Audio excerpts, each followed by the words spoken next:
Question of the day is, with all the injustices, the harassment, and the aggression that we see toward black people every day, do you feel unsafe around white people? Started out as a typical ride home from work with what she thought was a friendly hello from fellow bikers. Thank you. Have a good night. As I got closer to the stop sign, I heard one of the engines coming up, and that's when I began to react and hit my brakes. And he reached out and slammed me on the left shoulder. Whoa! Whoa! Watch out! Luckily, she's uninjured. I was very angry. You know, it's bad enough that we have to have efforts to take back the night for women. But now we have to take back the day. Fear for her safety. That's why she didn't want to reveal her face or name.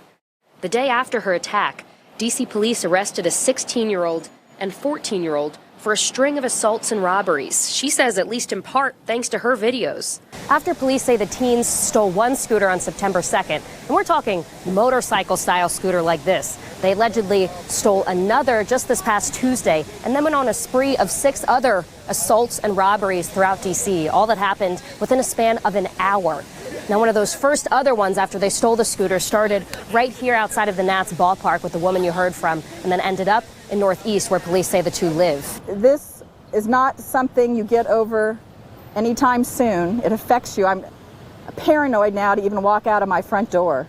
I'm still riding my motorcycle to work, but a scooter passed me the next morning, and my heart just stopped. But she says wearing these GoPros was the best decision.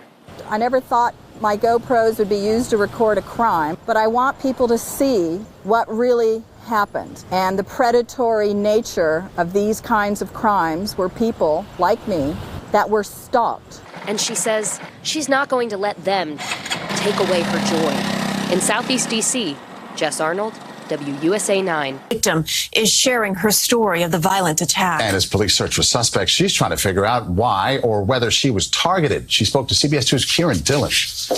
In the moments after the alleged assault, the victim took this video. She says these two men attacked her, then casually walked away, stopping only to make an obscene gesture. It happened so fast that I didn't have time to react. The terrifying and unprovoked attack occurred on Tuesday night around 9 here on 8th Avenue and 35th Street. They started running towards me, shoulder to shoulder, right here. The victim, who we are only identifying by Ina for safety reasons, says she was cycling north along this bike lane when two men appeared in her path and knocked her off her bike. The guy came back and punched me, and I fell over and I nearly hit my head on this pole.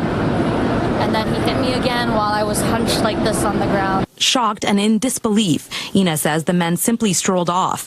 She suffered cuts and bruises to her upper body and legs. She says the worst part was that dozens of people witnessed the attack, but no one came to her aid. So we've never been safe in the presence of white people. There is an increased likelihood of police interaction, because the idea that we're unsafe. And please, sir, I want some more.